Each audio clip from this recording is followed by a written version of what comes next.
This guy's beating me for no reason, man. Look, this guy's beating me for no reason. He's beating me for no... Look, man. Look. I'm bleeding for no reason.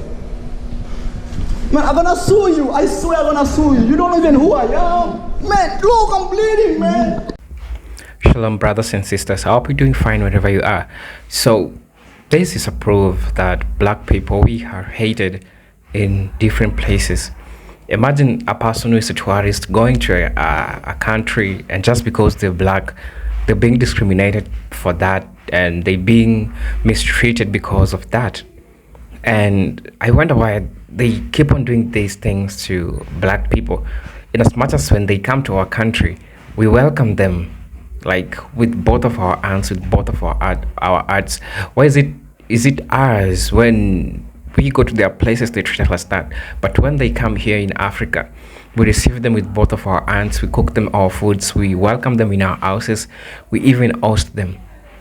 But them, I mean, what are they doing to us? Just look at that.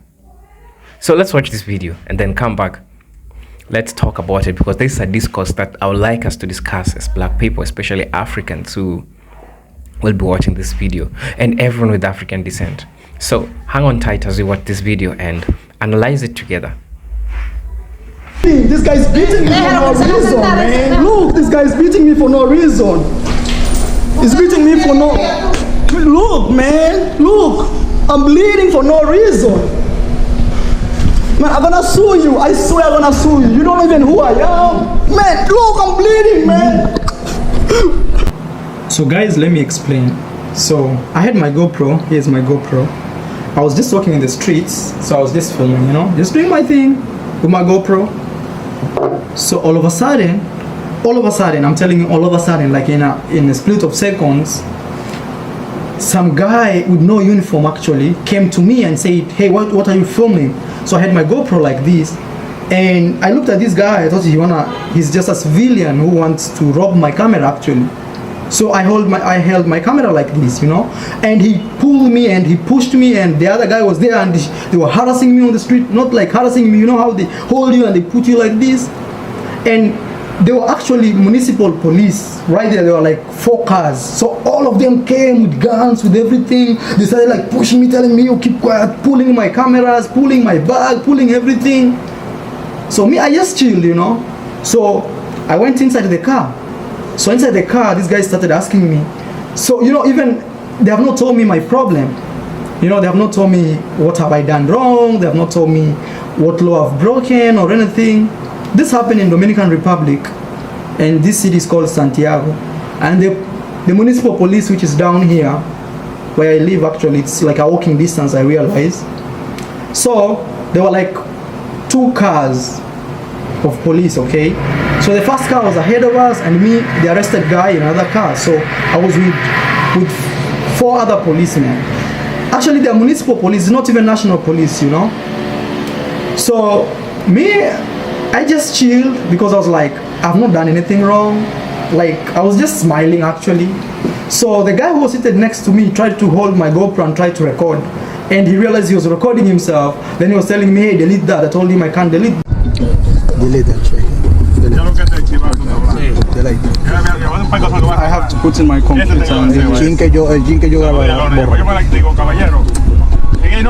because I have to go to the computer and delete it because I needed some evidence, you know. So they checked my bag. They got my big camera, which I'm filming right now, Canon 70D. They got this guy checked, and he was like, no, this guy is just a photographer. He's doing his own thing. Just let him go. But the other guys were like, no, we have, I don't know if they talked, because I didn't understand what they were saying, because they were talking very fast, and they said, so we're gonna take him to the station. And they tried talking to me in Spanish. I didn't speak Spanish at that time.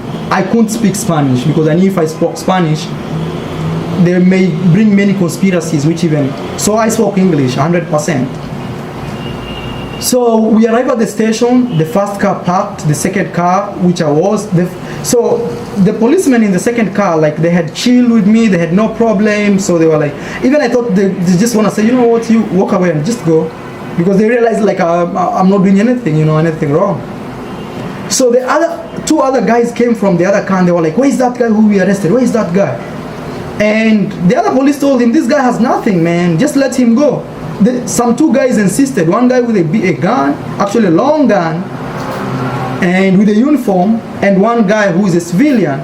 So they pushed me and they were like, we're gonna take you inside there. And actually they were, you know how like how people arrest people like Osama bin Laden?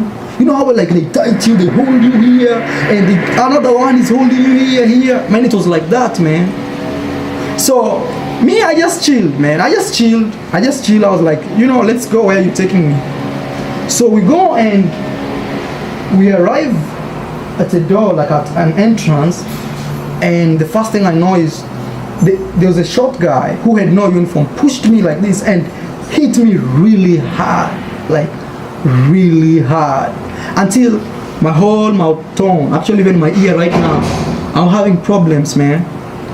So I'm like, what the fuck just happened? You know, me, I'm like, and you know, it came as a surprise. I was like, what the fuck just happened? You know, and that's when I realized this could be something more serious than I think. So actually, they had given me back my GoPro, so I had it in my hand and I started filming. And actually I didn't film the slap because I didn't know it was coming, you know. And that's the time I filmed and told him, you know what, I know my rights, I'm gonna sue you. And I pointed the camera towards him, and I showed, there were ladies in the room, I showed them, why is he beating me? And that's the time the guy disappeared. Then he came back after a minute when I was making noise, you know, I was like really shouting, telling him, you can't do this to me, you can't, like I know my rights. And I was holding my camera like it was everything. So when they realized that, other people came and they were like, why did you beat him? So they were asking the guy, why did you beat him? And that's when the guy felt so cold. And one of them told me, you know what, you just need to leave, just go. We don't need you here, just go. And that's how I got released. So as I was walking, I was just so mad, man. And I was like, I wanna sue you. And the guy, and that's how they left me, man. And that's how rotten this system is. You know, they harass you, even they arrest you for nothing you've not done. They try to beat you. Ask this guy, where is it written that you have to beat me? Take me to court if you think I've made some mistake, you know? That's what I told the guy. And even the ladies in the room, they were like, that's what you've done is wrong. And I was filming. And even the main guy who arrested me, the first guy who came with a red t-shirt, I told him, why would you bring me here and you're bringing me to people who are beating me? And I was pointing the camera to the guy who beat me. Even him, he didn't say anything. They left me walk away. And that's how now I'm able to make this video, man, to share. Yeah, it was just a tough day, man, tough day. Man, remember to hit the subscribe button, man, and share this video. I don't know, maybe at some point I felt like, you know how people look at you and they say, oh, this guy is a black guy, maybe he's from Haiti, and they're gonna harass you just because, I don't know if it was racial. Yeah, so yeah, that is it, you know. So guys, ensure you give this video a like, man, subscribe, share to a guy coming to Dominican Republic, and tell them this story, man. I think I'll have to see the doctor, man, because actually when I'm talking, one of my ear is blocked. I feel like it's blocked actually. Tough day. Brothers and sisters, I mean, you saw it for yourself, the way this African brother was treated in Dominican, you understand? And you know, generally there have been a lot of racism issues which have been happening in the Dominican Republic, and people are not just ready to talk about this. There's a time when people in the Dominican decided to say that they are not black, and sometimes they say black when it's convenient to them. And look at how they treat this African brother when they come to their country. This is the police which should be providing, say, security, which should be looking for the well-being of the tourists. But how are they treating these tourists in these countries? And this is a message to black person. The only place where you will find happiness, the only place where you will be safe as a black person, the only place where you will be respected, the only place where you can walk with that person being questioning you, how you look like, I mean, what are you doing? It's in Africa. It is in Africa. Because even in the United States, they kind of same things which are happening, you know, because we're having a lot of segregation which are happening in these countries. So a message to a black person, any black person, this video, in as much as it is so devastating, in as much as it is so heartbreaking for the African tourists who are going to different parts of the continent, to African tourists who are looking forward to travel to different places, it is a message to you to be so careful. And I'm so sorry for the brother. Is called Ian Marwa. I hope most of you know him, or if you don't know him, that's his name. And he also have a YouTube channel. He's a traveler. And these are the things that you are most likely to find in foreign places, especially when you are a person of a different color. And this is something that you black people, you need to know. I don't know how many times will these things stick into your mind. You are not loved in other places of outside Africa. The only place where you're loved is a place where there is your land. It's a place where you see your people of color. It's a place where you seeing people you look alike with. Sometimes I know we want to cure the spirit of adventure, but brothers and sisters, sometimes it's not safe for us black people. It is not safe. Because this brother could have been easily killed. Because one is black, nobody could have stand for him. I don't know, only for that one person who talked about leaving him alone, but the other group could have just left him. We have always been treated the worst. But when those people come to our country, oh God, we cheer, we sing for them, traditions, our women unite for them. But what are they doing in return? What are they doing to Africans in return? I mean, this is something that this is a discourse that we need to discuss. Why are we Africans not listening? We need to put it in our minds that we are not loved outside Africa. The only place that we are loved is in your country, Africa. If you are a traveler looking to travel to different places, especially a place where people with black descent are rarely found, Mexico, Dominican, other places, you need to be so careful, especially when you're a person who is walking with cameras on the streets. A simple mistake, it's either you sleep on a cell, you get deleted because there's nobody will stand for this, nobody will care for you. You don't know security protection for the tourists and visitors who coming to that country, or immigrants. I don't know how the laws are there, but what I know, in the Dominican, it hasn't been easy for black people, because if people themselves in that country are denying to be black, are denying that they're not related with African descent, it means that they will just looking at you in the periphery of just being bullied by police, or being beaten by police, or being maybe halfway killed by police because they can't help you, or maybe they can just not talk about it because you're not one of them. So again and again, black people need to understand this, and this is a message not only for Africans, even African Americans, even black Americans in the United States. Because sometimes you also find same kind of treatments. I know sometimes you might not come out online, say this as the way brother did, but this is something which happens to you. And the only message, this is a reflection that we are not loved outside our places. The only place that we are loved, or at least we might be sure that we are loved, it's in our country, it's in our continent. Africa, Mother Africa, the place where we welcome visitors whether of their color, but they decide to treat us in an opposite way. Look at it in that perspective, brothers and sisters. It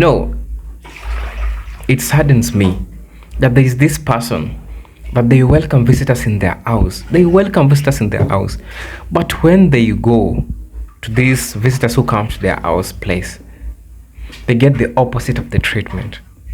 Why would that happen? Why did humanity go? Would you mistreat a person because they're not of your color? This person can help you. This is just a human being like you.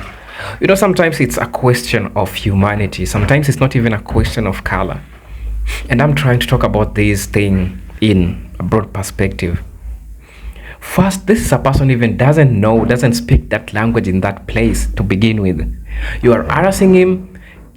He cannot defend himself because he doesn't understand the language that you're speaking. Maybe you're accusing him for something wrong, but he doesn't understand the language, yet you keep on beating him.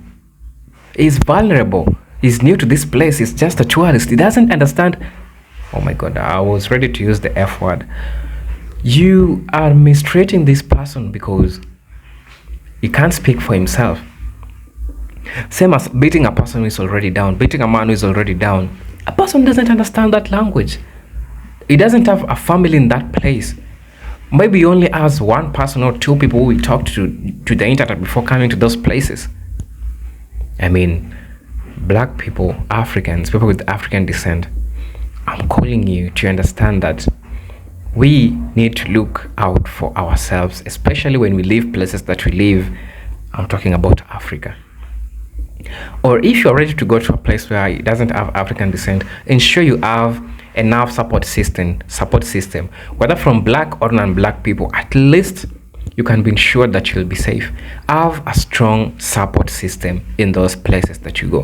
Whenever you fall into a problem, you know what to do. You pick a phone, you call, ensure that your cameras are always on the way. Brother Ian Mara did, and I'm glad he did this. This video was taken 5 years ago, but it is still relevant because these things keep on happening to we Africans, and we don't listen. We still want to pack our bags and go to those places. I don't know in search of what. So guys, tell me what you think in the comment section about these issues, because these things, they really what is happening to us. Guys, let me know what you think about this. Is it fair? What can Africans do? That's a question I'm leaving you. What can we do as African travelers? Because also me as a person, in 3 years time, 4 years time, I'll be traveling to different places. That's a prelude that I'm telling you. But do we have a support system for Africans outside Africa? Or should we not live in Africa, try to find different places that we can look up to? Guys, it is not fair for a black person. It has never been fair for a black person. Tell you guys what you think about this situation. Until then, peace, love, and harmony. Salute. Happy weekend. Happy new week.